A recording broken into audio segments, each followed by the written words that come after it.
Hello and welcome to this video on Norwegian migration from 1970 until today. So this is a part 2 video. So the immigration stop in 1975 that was enforced by the Norwegian authorities wasn't really a full stop. Immigrants still came to Norway. It was specifically focused and targeted for those immigrants who wanted to work without having a worker's permit or agreement. So that's whom the Norwegian authorities really wanted to stop, the workers who didn't have an agreement. But the Norwegian authorities made many exceptions to this immigration stop, and that was, for example, family reunification. For example, a wife and children living in Pakistan, and the husband of the wife working alone in Norway wanted to get his family to live with him in Norway. That was okay for Norwegian authorities. So a lot of family reunifications happened after the immigration stop policy was enforced because the families were afraid that they couldn't be together. So they really wanted to do it as quickly as possible before any new laws came up. And also the refugees still poured into Norway over the years. And students and experts in certain fields, in certain areas, for example, the oil industry in Norway, oil drilling in the North Sea, many Americans came to help out Norway with this. And so Pakistanis are still a large immigration group beyond 1975 in Norway. And immigrants usually found a way to get in, even though the immigration stop was there. So Norwegian authorities really found out that short-term immigration turned out to be long-time or permanent immigration. So here we can see that in 1975, around here, there was a slight stop and slight reduction in immigration, but it doesn't really stop. As you can see, it continues after 1975, and it keeps growing and it keeps growing. So from 1975 until 1981, there was a steady flow of immigrants, and the immigration stop wasn't really a stop.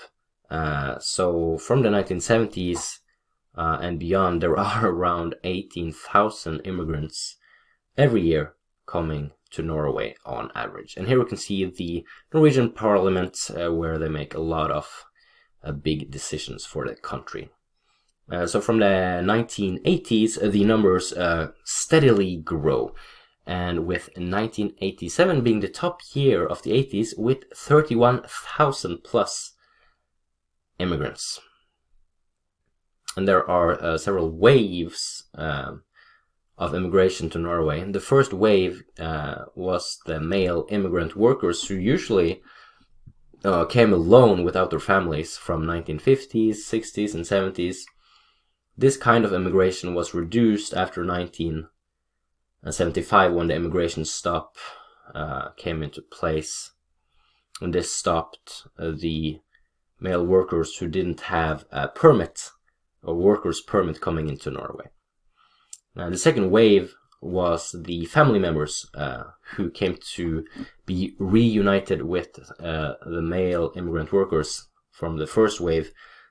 So the males, they brought their wives and children to Norway because Norway was a very prosperous country and they wanted their families to share in the prosperity rather than to send money home. And so the third wave would be the refugees and asylum seekers from 1970 until today. So we have some big events in chronological order. Work-related immigration, 1950s until 1970s and beyond. Then we have the Pakistanis come in large numbers in 1969, and they become a large group in Norway.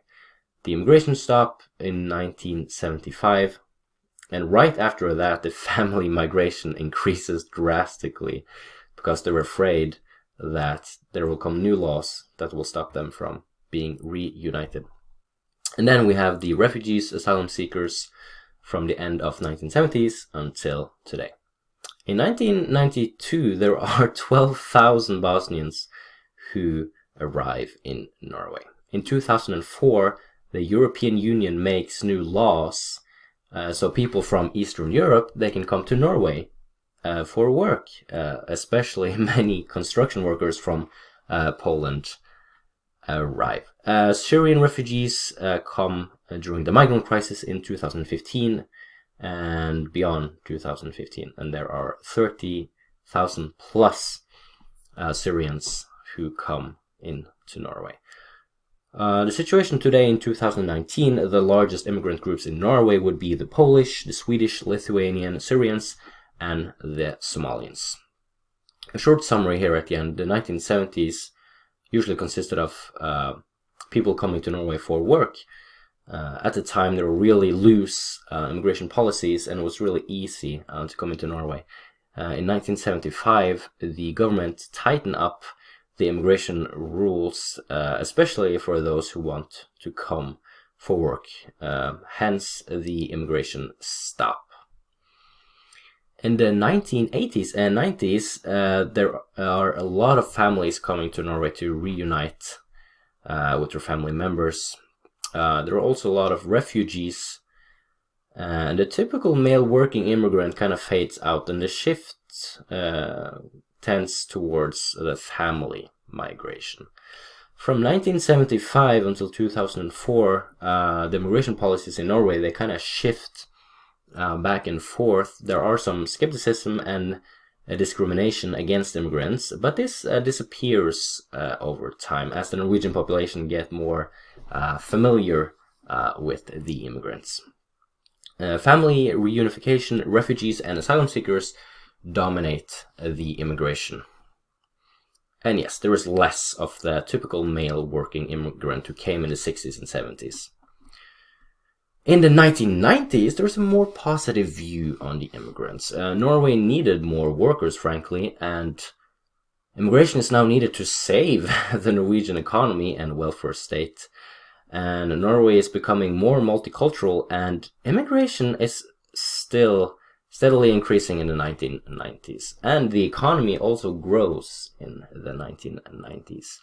In 1995, there are debates whether the immigrants are properly integrated into Norway. And this really culminates in 1998 when the king, in his famous Christmas speech, states that many immigrants are not properly integrated into Norway. And some criticize the Norwegian immigration policies as very naive.